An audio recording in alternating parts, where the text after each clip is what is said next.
is a worsening and interconnected climate, biodiversity, health, economic, and crises.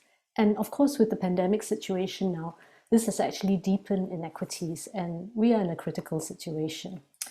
So the first point that I wanted to make really was that we can't address the biodiversity crisis with more of the same. We need to really address the structural and systemic root causes of biodiversity loss. And this, of course, must include issues like unfair trade and investment rules that continue to incentivize extractive industries and overconsumption by rich and powerful elites and corporations. We have actually surpassed most of our planetary boundaries, and this was not something that was envisaged when the CBD was negotiated. This means that if there's a limit to what we can use, there should be a serious discussion about who gets to use it and how, what the fair shares are, and what the obligations are on those who have already overconsumed. This aspect of equity actually needs to be discussed, and it's not yet been addressed in the negotiations. Now, at the same time, we see this also happening in other international fora. There has been a concerted move to embrace business and finance, basically turning a blind eye to the role that these entities play in destroying biodiversity and violating the rights of those who actually steward biodiversity.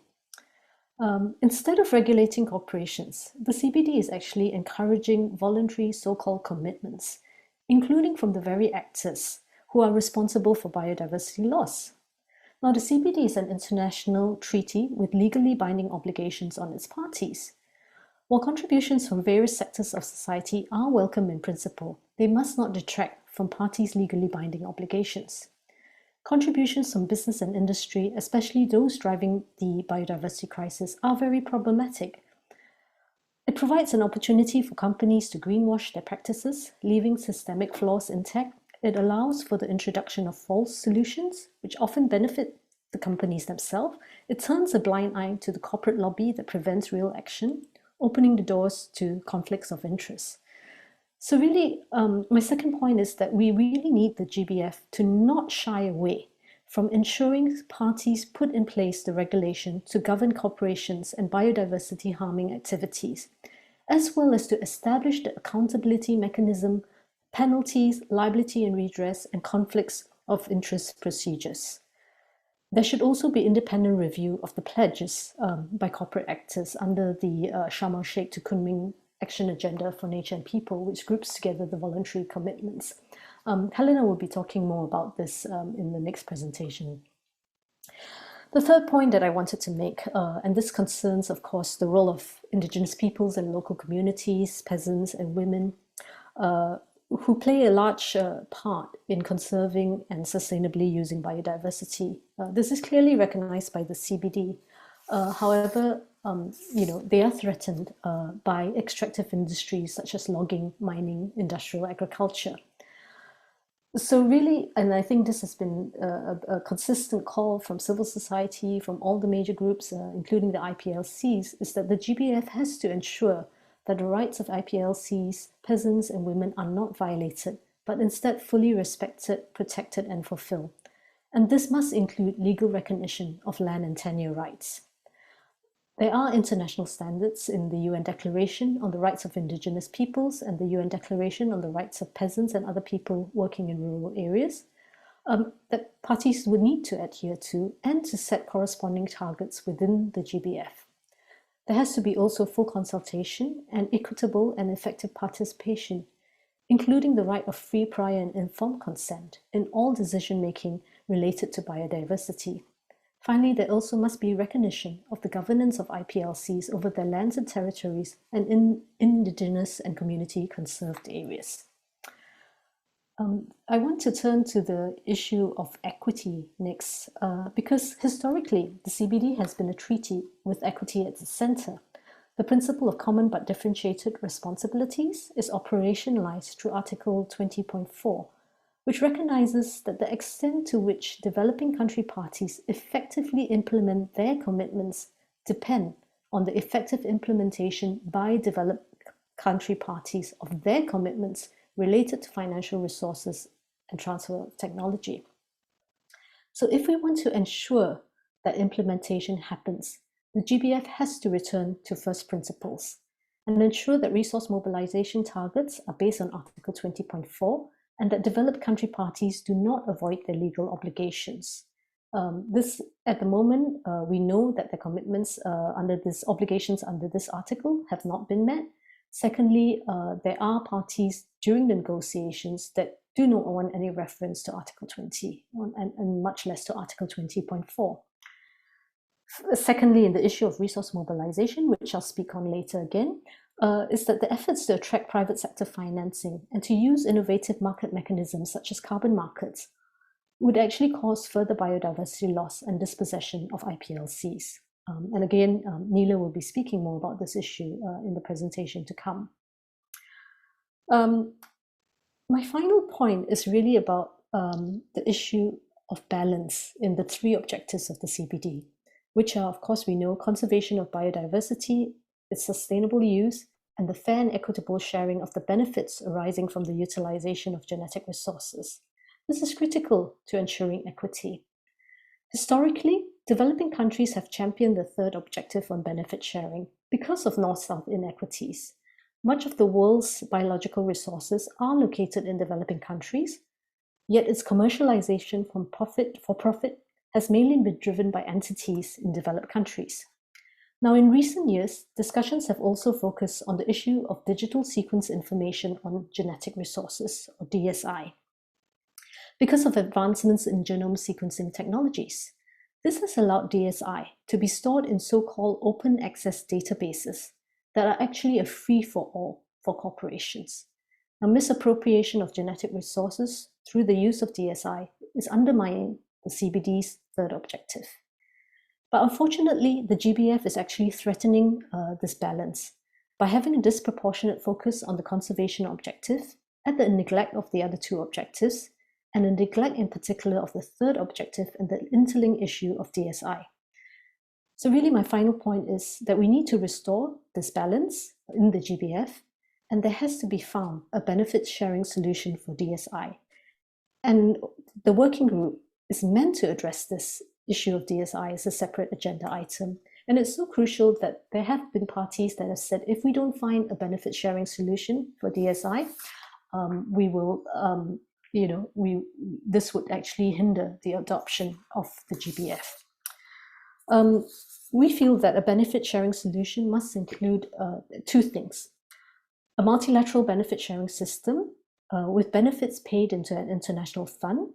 This would ensure collection of payments for commercial use of DSI and mandatory implementation of benefit sharing terms and conditions by open access databases on their uses. And secondly, the fund should actually be supporting IPLCs, particularly women, given the correlation between their land rights and biodiverse ecosystems. It should prioritize IPLCs' autonomous development of their own knowledge systems for biodiversity, conservation, and sustainable use. So I'm going to stop here. Thank you so much. We will explore more as we go on in the presentations, but hopefully this gives you a flavor of what's happening at the current discussions and what still needs to be addressed for the GBF. Thank you. My role here is really to talk about two issues, which in a sense are one, and this is about the corporate capture that's going on. And I'll just set a little context first. I mean, the corporate capture of the United Nations is a very visible thing, but it's difficult to take in just how far it's gone. We've got the CBD, the UNFCCC, I'm not sure about the UNCCD, and the Food Systems Summit. And the World Economic Forum is such a crucial role player in this. And the UN and World Economic Forum Strategic Partnership Framework in 2019 began this. And now they're talking about the Great Reset, which is just how to use the pandemic to ensure nature's integrated into economies. So creating new sources of economic growth and what they call natural capital. So always looking for a way to grow economies, never looking for a way to actually respond to what the pandemic tells us about injustice inequity, and the need to change. And the Food Systems Summit, I think, is very important too, on the 23rd of September 2021, because many people are trying to resist the corporate capture of this, and we should come together with them. There are also many powerful corporate groups like Nature for Climate, Business for Nature, and the Capitals Coalition. There are so many of these groups. They seek to value nature as part of the economy, and they don't demand that the economy work within planetary boundaries, respecting biodiversity and climate. So it's a reverse process where the economy comes first and the planet comes second. So how do the corporations do this? Well, they withhold taxes, they lobby against any spending, they call for huge subsidies, they seek bribes basically to set up business in a particular state, and they look for other incentives. And so government is starved of funds for health, education, sanitation, clean water.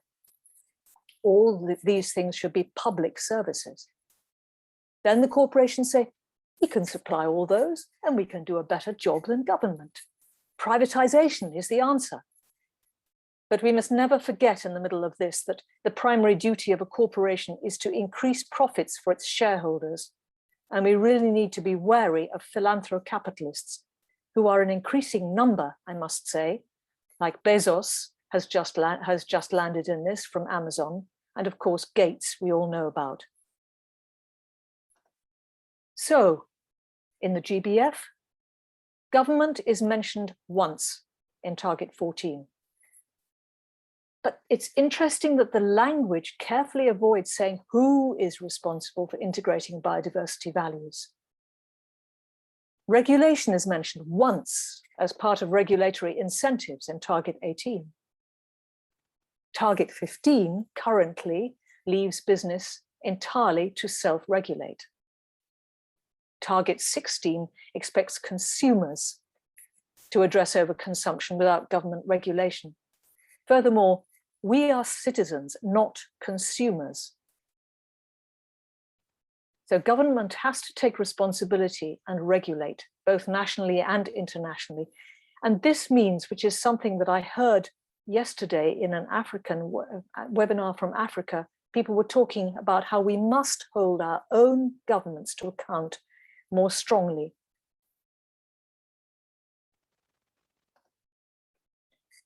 Briefly on nature-based solutions and offsets.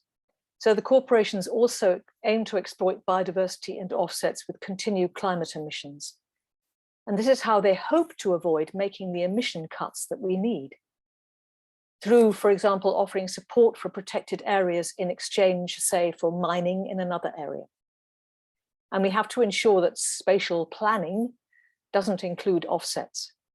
And we have to ensure that so-called nature-based solutions, or any disguise that they appear in, by the way, are not accepted by the CBD, and others will talk more about this. Mainstreaming biodiversity across all sectors.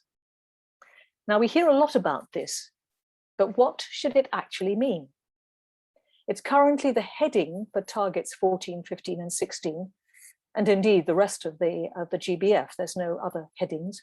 But the word itself has disappeared from target text, replaced by words like integrate and align in target 14. But mainstreaming hasn't disappeared from government agendas. A little history. In 2019, the CBD set up an informal advisory group to work on a long-term approach to mainstreaming in a separate work stream from the GBF process, a separate work stream. This process is set to continue with strong support from, and these are just 3 examples, the UK, Australia, and the EU. But you see, it's currently dominated by finance and industry. Governments and society seem to be far less involved. And if we don't carefully define mainstreaming of biodiversity and watch that process closely, it could so easily end up as mainstreaming business and finance across biodiversity, with business making unverifiable voluntary commitments and allowed to report and verify its own activities, as in target 15. So we are at a very dangerous moment. Sorry to interrupt you, but the time is almost over. Can I just do my last one? Please go ahead. Reclaim the CBD is my last point. We have to ensure that corporate capture doesn't happen. Luckily, nothing is finally decided until those face-to-face negotiations take place. So we have an opportunity in Geneva in January to change GBF wording positively. But we do face major obstacles and divisions in a deeply flawed GBF draft and process. And during this, we also risk losing the integrity of the CBD itself, its previous decisions, and its founding principles. Thank you very much.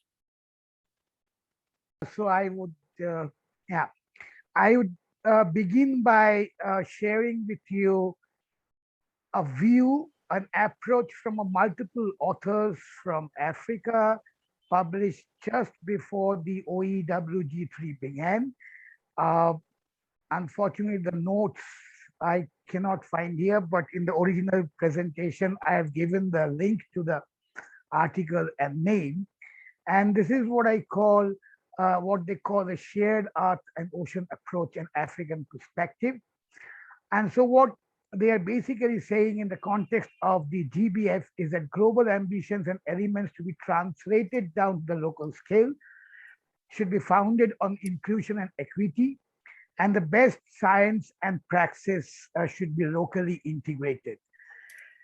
It also talks about interests of local communities and right holders and local context in terms of solutions for conservation across intact, shared, and fully altered spaces. It also offers a legitimate and people-focused way to spread effort for conservation across the whole gradient of condition of nature rather than isolating it away from people.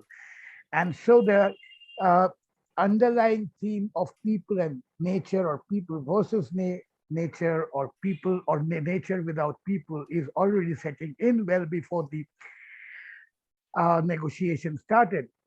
There are 4 pillars of the approach: is basically focus at the local scale from which decisions and measures are aggregated from the ground up to achieve targets.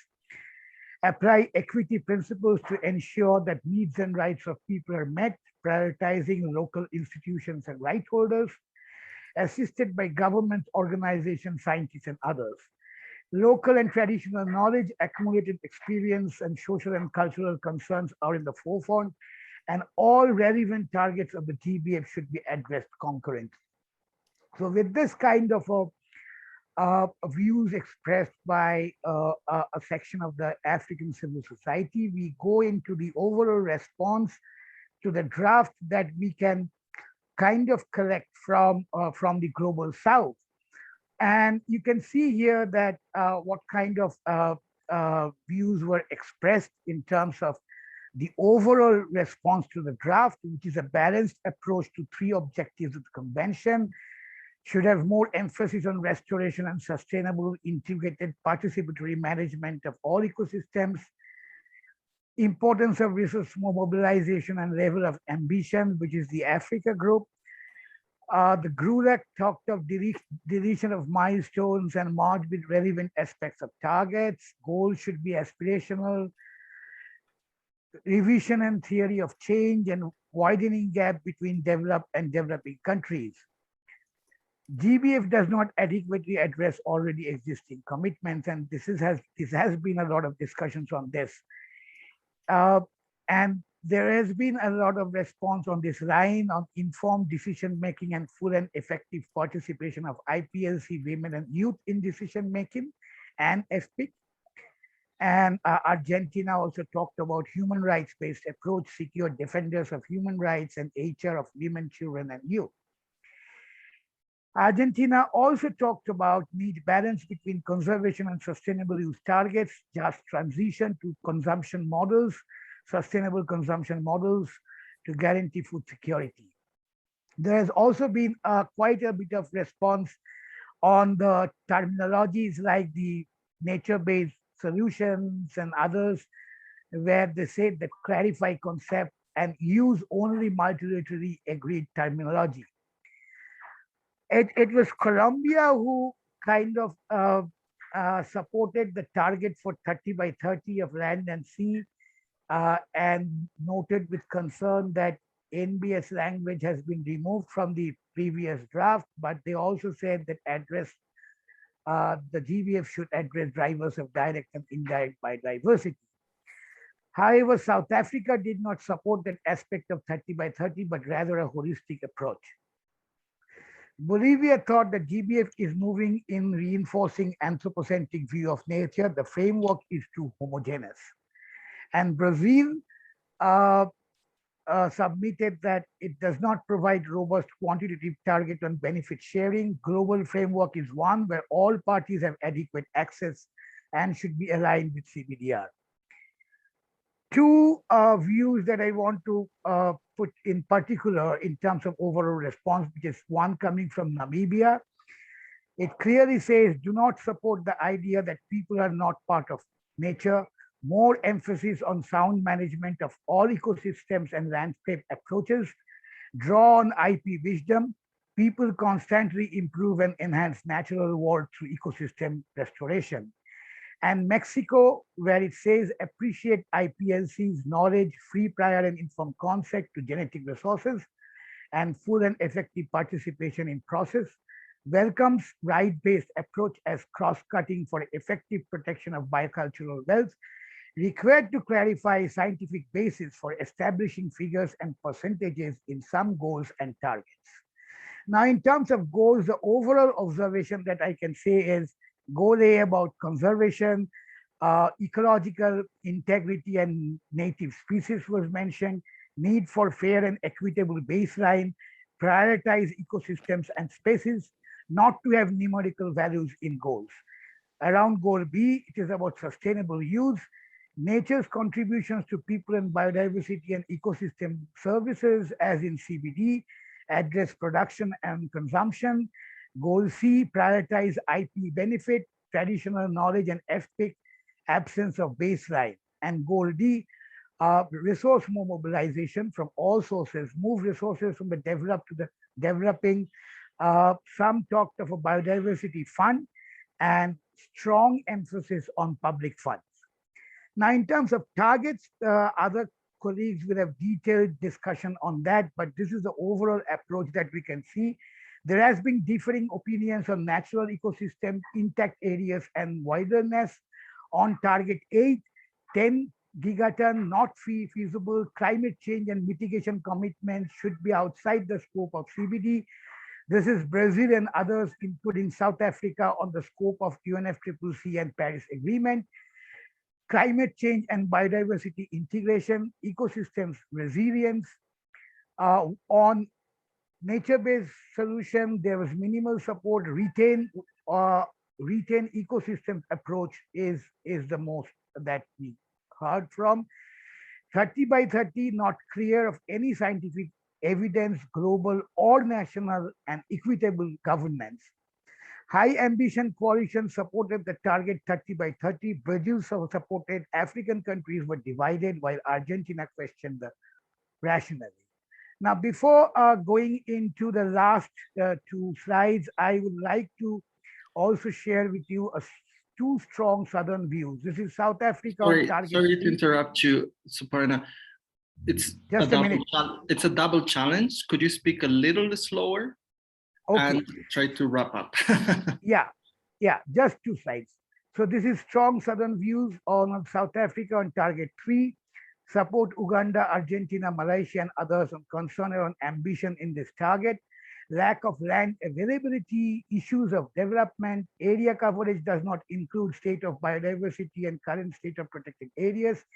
If we could not achieve it in previous century, didn't achieve Aichi 11, how on earth we are going to achieve 30% in the next 8 years? Just need clarification. We see this target as very unachievable considering all the other challenges we have. And this is Namibia on NBS and target 8. Opposed to concept of NBS, no agreed understanding in CBD. If it is reintroduced in text, should be bracketed, and if it is added, add in brackets, carbon colonialism. Footnote after global mitigation efforts. Do not support target for mitigation, but if there is going to be text, noting any target in this regard would depend on countries first meeting their commitments under UNFCCC to provide $100 billion per year to support action in developing countries. My last slide, what we perhaps missed from parties, also from Global South, is their views on the use of terms like net gain and net improvement in goals, and targets being weak on gender aspects, whether the draft GBF needs a separate target fulfilling the gender plan of action and voluntary corporate commitments. Thank you. So I'm going to talk a bit about climate and biodiversity. And if I have the time, but I understand we are already a bit late, I might also say a bit about agriculture, but we'll see. I see. That's how I can start this. So, well, before I start about how the climate is really inserted in the global biodiversity framework itself, I wanted to first give a very quick view on the interrelation between biodiversity collapse and the climate emergency. And we think it's basically the same crisis. For one, it's the same types of industries, and I've listed them out there, which are actually at the cause of a lot of biodiversity loss and of a lot of CO2 and other emissions.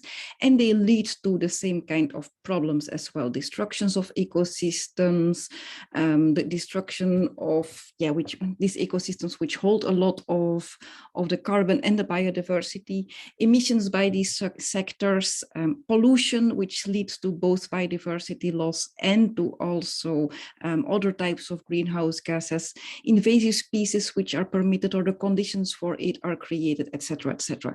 So we see that the common causes are there. And we also see that actually the climate crisis and the biodiversity collapse, they influence each other. It's the higher temperatures which are really a threat for species, for ecosystems, which cause forest fires, etc.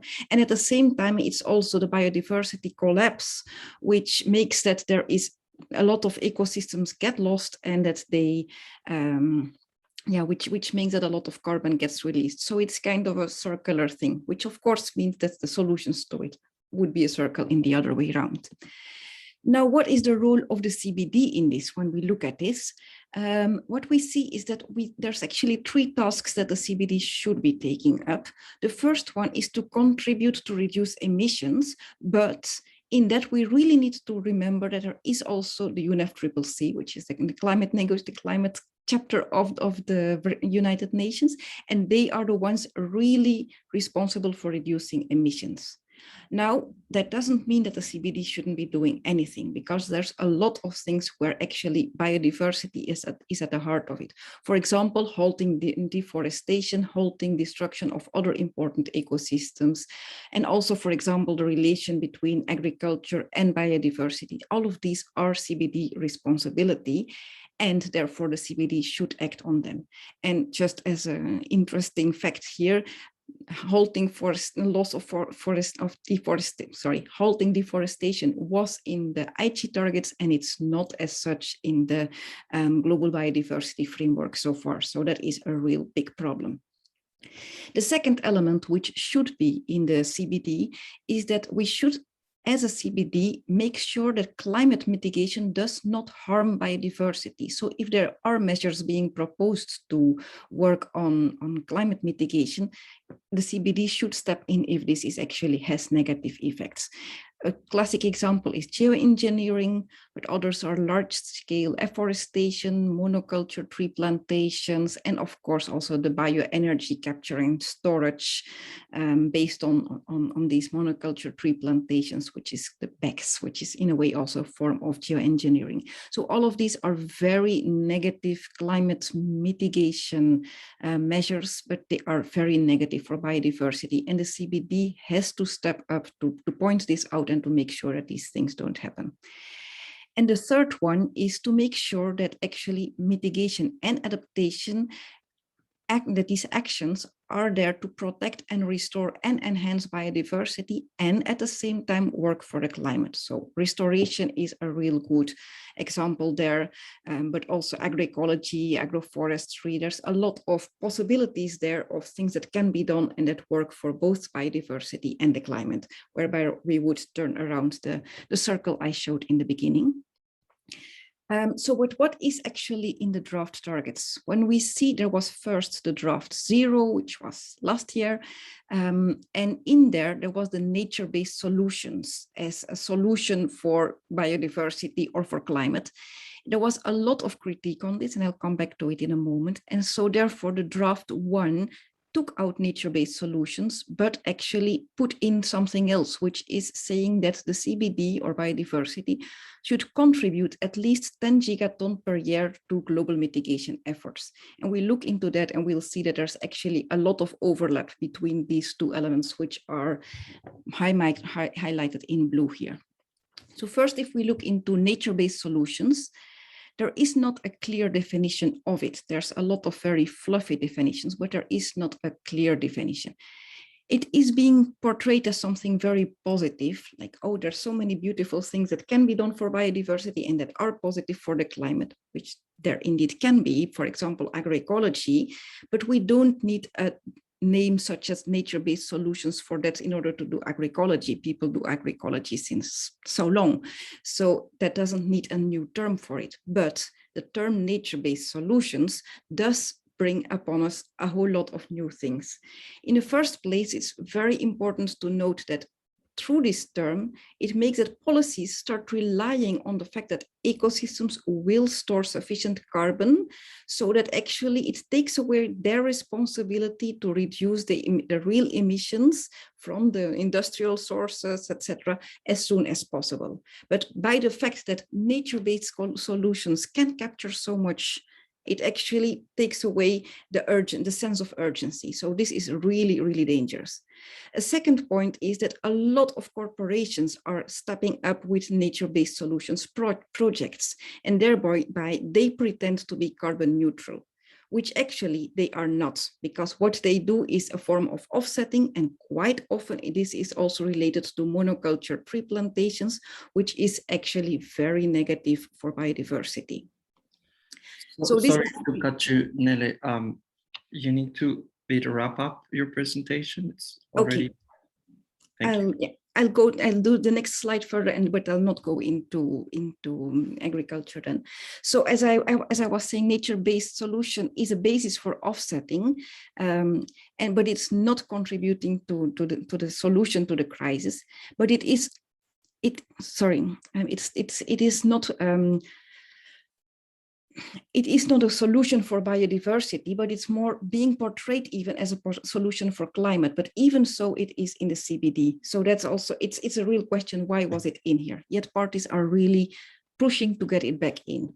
Now, to briefly talk about the 10 gigatons per year, which is being put in kind of as a replacement to the nature-based solution. And what we see is that it actually creates the same kind of problems as nature-based solutions. It leads to monoculture tree plantations, and it leads to avoiding avoiding real measures. I want to say this last thing, as it actually was already a question in the chat before I started, which is the fact that these 10 gigatons, part of it is about avoiding emissions from ecosystems getting lost.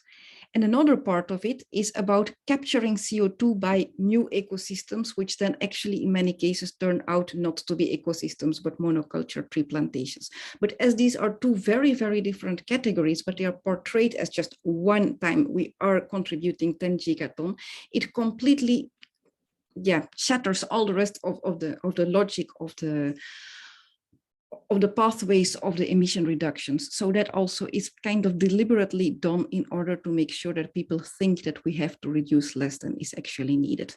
And even though I had a lot more to tell, I'll stop it here. Thank you very much. I've been asked to say a bit about the issue of resource mobilization, particularly targets in 18 and 19 of the draft GBF. Now, as Gadir had explained at the start, the OEWG meeting provided parties to the opportunity to put all their proposals on the table. So when you look at the text for targets 18 and 19 now, it's very, very complex. And this will be then negotiated when it resumes. So I hope in my 5 slides, I can just at least pull out some of the key essence, highlight some of the good things that are on the table, and also highlight some of the things that we think should be deleted. All right. Sorry to interrupt you, Ching, before you begin. And our interpreters are requesting in general to be a little bit slower. Thank you. Yeah.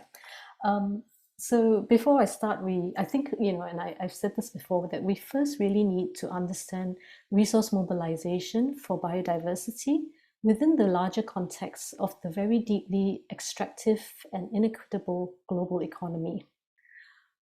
While of course more resources are required to halt biodiversity loss, we must see this not just as a problem of funding, but one really of structural and systemic political economy root causes, driven by wealthy, powerful elites and corporations. Now, this includes issues like governments actively subsidizing extractive and biodiversity harming industries, encouraging extractivism through trade and investment deals, austerity and debt loads on developing countries, which actually deplete public finances, impede government action, and further fuel extractivism, tax evasion by wealthy elites and corporations draining public coffers, some of the things that Helena referred to in her presentation. Now, all this leads to biodiversity loss and also poses threats to IPLC's women and the most vulnerable. And we know that persistent inequalities of race, gender, caste, and wealth disproportionately affect these communities and also legitimize and fuel further extractivism. Nothing in the current goals and targets of the draft GBF addresses these structural issues. This is really a fundamental flaw. Now, if we turn to target 18 of the GBF, which addresses harmful incentives, including subsidies. There is, and following on, of course, we know from IG target 3, which has not been met, or which has been the least good performing target, so to speak, which was about reforming and eliminating harmful incentives. We know that this needs to be redirected, repurposed, reformed, or eliminated. And the text currently says that this has to be done in a just and equitable way. Firstly, there's a need to recognize a socioeconomic context of developing countries and ensure that subsidies, to the extent that they benefit marginalized communities, are reformed and coupled with alternatives so as not to disproportionately impact them. Now, this has been proposed and is currently on the table. There's a second issue, because when financial savings are generated from subsidy reform, the resources should be equitably redistributed, especially to those who are conserving and sustainably using biodiversity. This is also a proposal on the table, but this is still yet to be negotiated, and we know that this will be a hard fight ahead. Finally, in terms of ensuring justice and equity, we feel that a key component would be actually to regulate finance and penalize industries that damage biodiversity and the rights of IPLCs. At the moment, the target includes the idea of penalizing industries that harm biodiversity. But what's still missing is the issue of regulation, divesting from harmful flows, and penalties for the violation of rights. So we still haven't got there yet. Now, when we look at the amount of subsidies that are to be reduced, there are actually 2 proposals on the table at the moment. $500 billion a year, and another proposal by Bolivia of $6 trillion a year. Now, where do these figures come from? The OECD estimated in 2020 that the flow of harmful subsidies was about $500 billion per year. Now, this is widely acknowledged as an underestimate. The Dasgupta review estimated the total global costs of subsidies to fossil fuels, agriculture, water and sanitation, and fisheries at $5 to $7 trillion per year, when externalities are taken into account. Just a few days ago, FAO, UNDP, and UNEP reported that 90% of the $540 billion in global subsidies to agriculture every year are harmful to people and biodiversity. Now, without reform, they project that this will soar to $1.8 trillion a year by 2030. And these are just agricultural subsidies. So when we look at this figure, it's clear that the current proposed text in draft 1 of reducing harmful subsidies by 500 billion a year is too low. Now, 6 trillion may sound like a lot, but this approach of actually including externalities is not actually very radical, because this came from the IMF when they calculated fossil fuel subsidies, because they wanted to estimate not just the monetary costs of subsidies, but the true costs. Well, the key point then, of course, is that whatever figures parties eventually arrive at, we must ensure that we address all harmful subsidies. And finally, a point to make is that although subsidies do generate financial savings for governments, and our view is that these should be channeled primarily to IPLCs, this should be counted separately from the resources mobilized for biodiversity. As the African group very eloquently put it, reduction of harmful subsidy is a tactic for threat removal, not resource mobilization. Okay. Now, turning to the issue of increasing financial resources, which are captured in Target 19. Now, this is welcome, of course, because we need to increase financial resources to biodiversity. But there are a few questions that remain. The proposed amounts, which is about increasing the resources to at least 200 billion a year and increasing by at least 10 billion a year to developing countries, are really too low, particularly if we consider the trillions going to biodiversity harming industries, and the amount earmarked for developing countries is extremely low. Now, as I mentioned earlier, Article 20 of the CBD points to parties' common but differentiated responsibilities. Developed countries' obligation to provide new and additional financial resources to enable developing countries to effectively implement the CBD. This obligation has not been met. And then not to mention, of course, the climate and ecological debts that rich industrialized countries have accrued over the last 500 years through their overuse of the world's resources. And we know that to make matters worse, extractivism has social and environmental costs that fall disproportionately on IPLCs, smallholder producers, women, and people of color. The current proposals in the text range to increasing the resources from 200 billion to 1,000 billion per year. Some parties have proposed 1% of global GDP, that will be in the trillions, or, as the Africa Group has proposed, a global multilateral benefit sharing mechanism funded by 1% levy on retail sales in developed countries of all products derived from biodiversity. Whatever figure is arrived at, the important point for us is that it has to be fair and equitable, not just for developing countries, but importantly, that resources have to be channeled to support IPLCs and to protect their rights so that they can continue autonomously safeguarding biodiversity, as highlighted in this briefing from Forest Peoples Programme. And my final point is really, where should these resources come from? Now, Target 19 proposals talk about leveraging, engaging, scaling up, mobilizing private finance. Now, this is based on the claim that the public sector cannot provide all the finance needed, therefore the need for private sector financing. Yet the track record of private biodiversity finance shows that flows are actually small, and they do pose risks to livelihoods and rights. And when we talk about leveraging private finance, this is essentially about blended finance, the use of public funding to leverage or catalyze private investment. Now, there is a risk of private gains and social losses, as blended finance merely guarantees the rights of the incomes of investors rather than peoples and biodiversities. So instead of dependence on private finance, which is something that we feel should be deleted completely from the text, there has to be focus on other ways of mobilizing public funds and establishing policies that disincentivize environmental degradation in the first place. If we do address structural barriers that I talked about in the very first slide, whether it's debt, austerity, and tax avoidance, there will be adequate funds, because we know that top companies in the world have an estimated 2.3 trillion in tax havens, costing governments billions a year. And the developing country debt, some of it illegitimate, is around 11 trillion. So if we were to address these issues, and at the moment there is a nod to some of these systemic issues in the proposals, with language on prioritizing public finance and addressing sovereign debt in just and equitable ways. But we will still need to continue to fight to keep these ideas in for the future meeting when OEWG 3 meets in person. So I'm going to stop there. Thank you very much. From OEWG 3.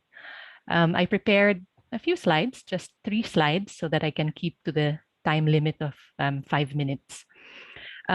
So in general, many of the IIFB proposals enjoyed support from a lot of states, and we thought it was it was probably because right before the open-ended working group meeting, we had the 3rd global thematic dialogue on IPLCs, where we were able to prepare and present our proposals, and the parties were there listening and taking notes. So we saw some strange phenomenon, such as Iran actually presenting some of the proposals that were presented during the 3rd global dialogue. But so I wanted to first go through the priorities of IIFB going into the open-ended working group meeting. First is the issue of human rights, which of course includes indigenous people's rights, not just in one portion of the framework, but as a central feature, including in the theory of change, enabling conditions, and in key targets. One of our key priorities was also customary sustainable use and the use of wild species in accordance with customary laws and customary practices. On access and benefit sharing, one of our key proposals was the inclusion of traditional knowledge as well as DSI in the provisions on ABS. Spatial planning and area-based conservation was an issue of great concern, and I heard earlier, and I see in the chat some discussion around 30 by 30, so I'll get to that in the next slide. We have traditional knowledge, biodiversity finance, accountability and review, and a target or indicator on environmental defenders. In terms of our general observations, we feel that Draft 1 is an improvement as far as IPLCs are concerned over the updated zero draft, but could be further improved through better alignment with human rights. And for instance, under Goal C, it recognizes traditional knowledge holders in monetary and non-monetary benefit sharing, but it does not include traditional knowledge, which is, however, Target 13 includes traditional knowledge, which was not there before in the updated zero draft. We are pleased to see that Target 3 includes equity as one of its elements, but we feel that it could be further extended to an explicit statement on free, prior, and informed consent before indigenous lands can be included within conservation measures and protected areas. We are also pleased that FPIC, prior to sharing traditional knowledge, is in Target 20, and also appreciate that Target 21 language is aligned with the UN Declaration on the rights of indigenous peoples to lands, territories, and resources. As I mentioned earlier, there was strong state support for IIFB proposals. However, as many speakers observed earlier, what happened during the virtual OEWG 3 was that we just compiled many of the proposals. So we feel that some of the indigenous proposals could get lost in these huge compilations of text. An issue of concern is the proposal of some parties to confine indigenous rights into either just a preamble or only Target 21. And we are concerned about this because we saw in the current IG targets that although Target 18 was supposed to be cross-cutting, it was not implemented in a cross-cutting way. So now on my final slide, our recommendations, and this we need to work on in the interim period between now and January. There needs to be better consistency with human rights language, as I said earlier, and indigenous rights needs to be central in the GBF. We have prepared a sort of preambular text, but also proposals for how Indigenous rights could be better incorporated into key targets. Target 21 needs to be retained, and a target on environmental defenders and a commitment to zero human rights violations must be included in the framework. There needs to be further work on indicators. And the next point is I was very pleased to listen to the presentation of Ching on resource mobilization, because this is one area that we belatedly realized should be a priority of the IIFB.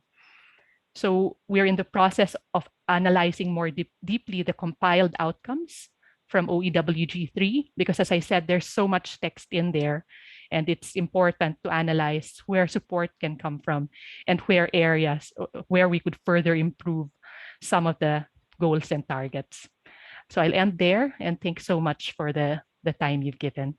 That a lot of the issues are very similar, and the concerns are very similar. So I'm just trying to kind of quickly, broadly give our reflection on the third open-ended working group. So I'll already kind of go to the next slide. So what we did as a basis for the negotiations of the virtual discussion was we prepared with our colleagues a recommendation, the draft 1 of the post-2020 GBF. And what we also did was that we analyzed the whole draft, and we also saw what was the gaps that were missing. So I have not put in all the proposals here, but if you go to our website, you will see our full document there with specific recommendations. One of the work that we've been really working towards and looking at the gaps and challenges that exist within the draft 1 itself. I just want main focus I wanted to bring to all of you is the target 22 on gender, which is a proposed new standalone target on gender, which we proposed at the third open-ended working group. Just as a quick analysis, that Women's Caucus recommendations are reflected in the contact group documentation, and some are also very similar because we try to also present our collective recommendations with also allies like CBD Alliance, GYBN, and IIFB. So one of the, I wanted to also share this is one of the work alongside the post-2020 Global Biodiversity Framework is also the discussion on the post-2020 Gender Plan of Action. So also encouraging more colleagues to also look into that, is because that is going to be a guideline to ensure the so-called equitable, gender responsive implementation of the GBF.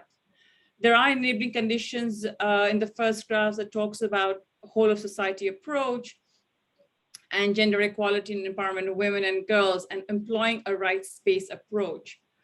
And this has been one of our key recommendations in all the meeting, is trying to keep reiterating the need for the GBF to have a human rights-based approach.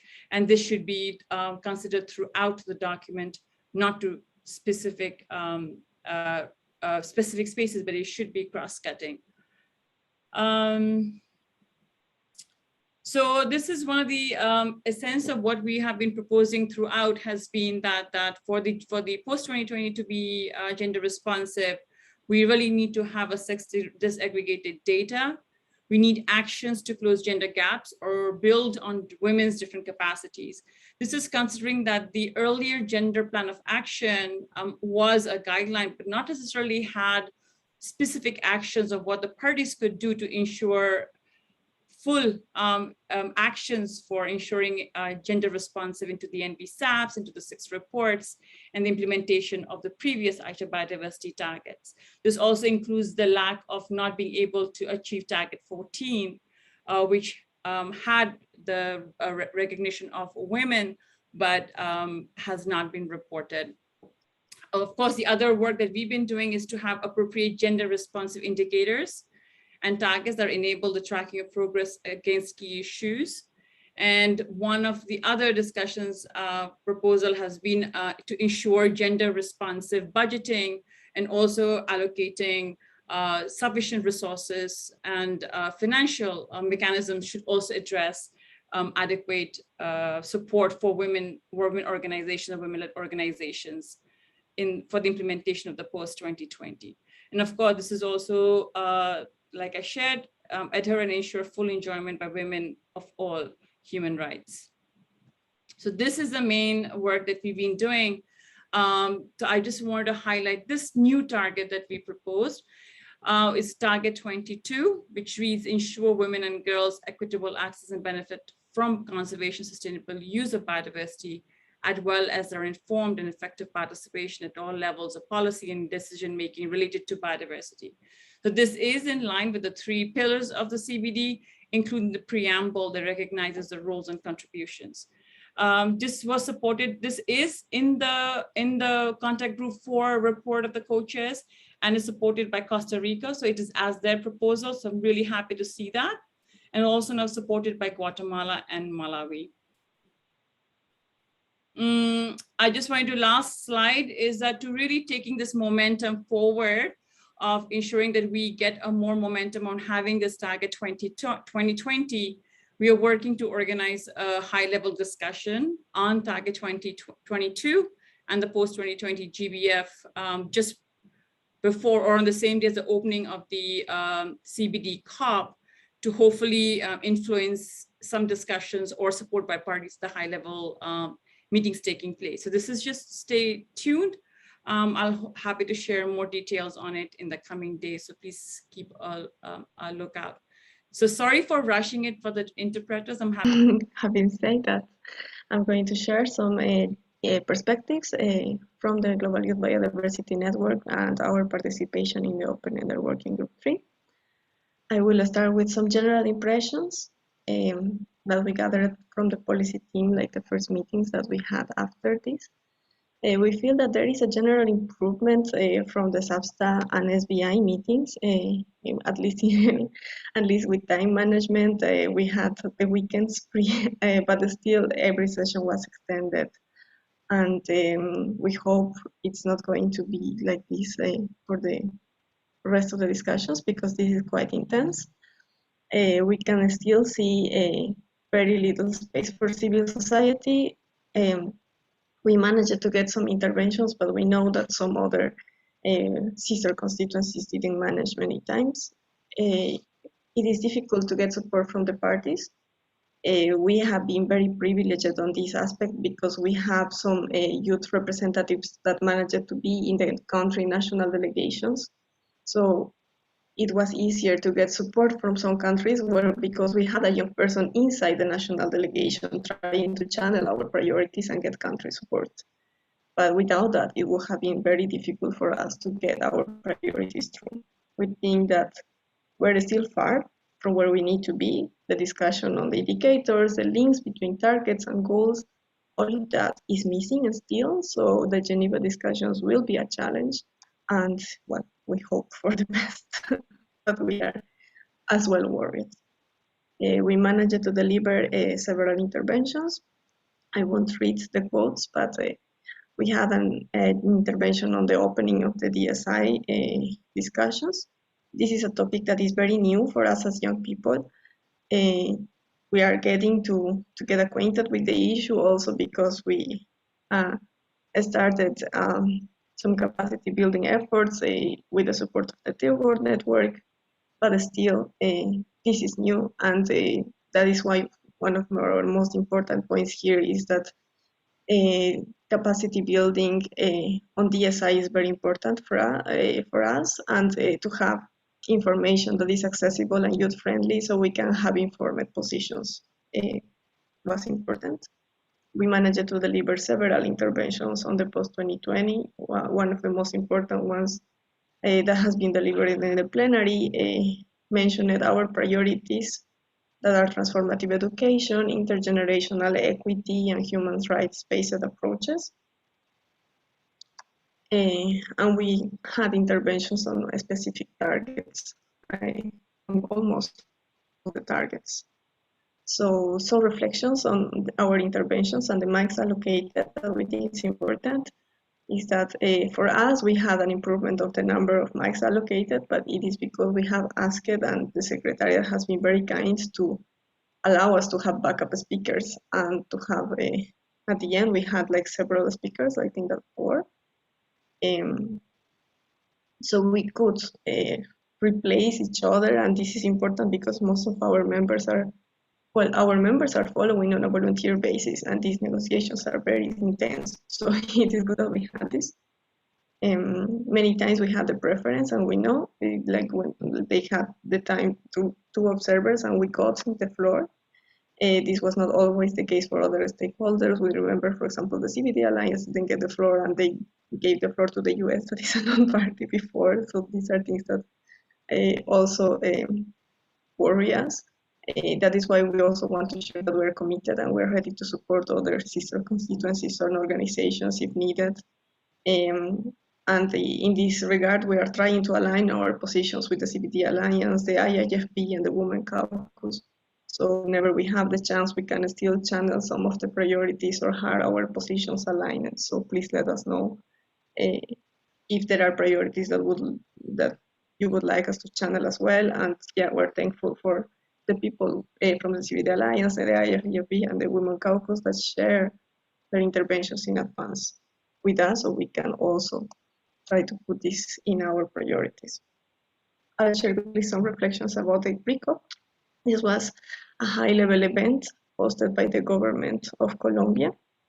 We have been requested to send a video message, but there was no space for intervention. And you can see a picture here of how the event looked like. So I think that for everybody, the first word that comes to our minds is tokenism.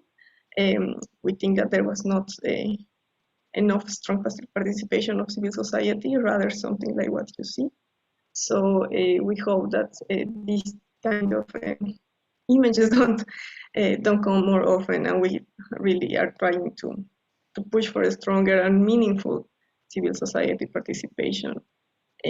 We hope that the COP, the coming COP, is going to be different.